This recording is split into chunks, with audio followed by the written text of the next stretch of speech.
سلام،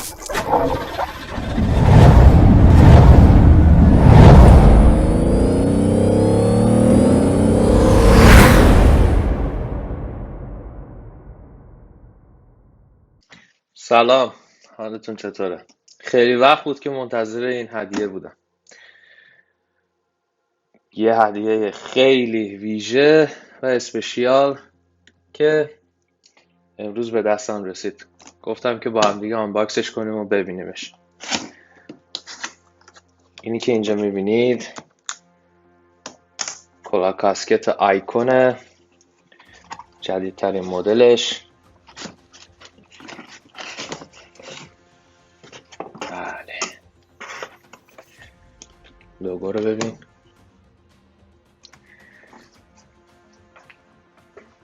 خب ببینیم اینجا چی داریم. من این دستکش‌ها هم سفارش داده بودم که اینا هم اومد. اینا دستکشای S6i که یه مدل خیلی سفارشیه. من واقعا دوستشون دارم، خیلی اسپشیال و حرفه‌ای هن.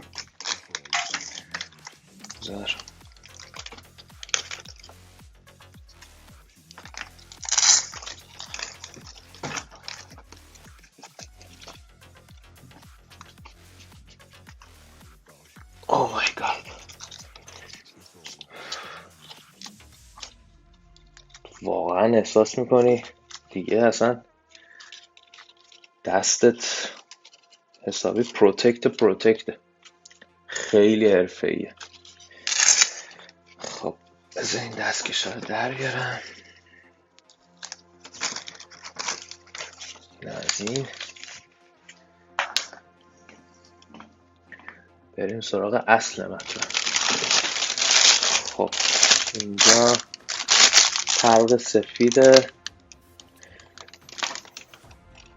کلاه کاسکت آیکون ایرفلایت هملت آیکون. می‌ذارمش کنار.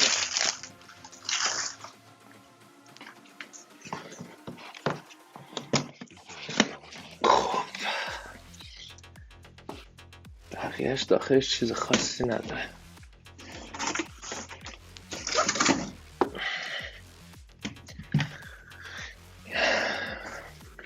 اینی که اینجا میبینید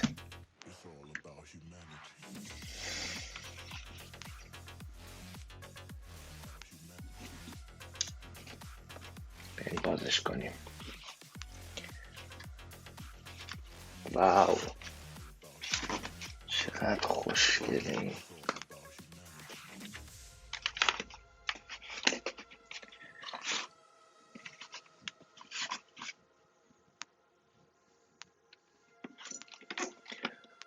بله اینم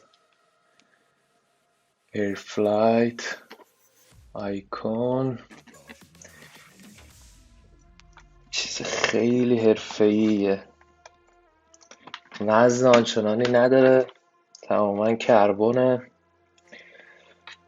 یه کلاه کاسکت واقعا خوشگل و قشنگ. وقتی پشتش رو نگاه بکنین قسمت بالاش انگار این فضایی هست.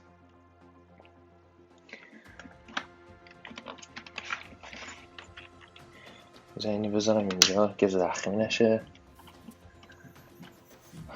دریچه ها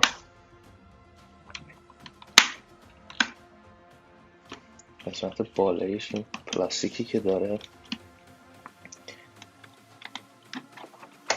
روپوش اینجا باز میشه. فکر کنم اینجا هم بله قاب عینکش که کاملا هست. فکر کنم شما هم منو از اینجا میبینید دیگه. اینجا من هستم. خیلی واقعا یک کلاه کاسکت خیلی خاص، خیلی قشنگ. من این کاسکت رو خریدم یه چیز نزدیک $600 تا حالا به یورو $500. بله. امیدوارم که از این ویدیو خوشتون اومده باشه. با لایک و کامنتاتون حتما ما رو حمایت کنید. دم همتون گرم.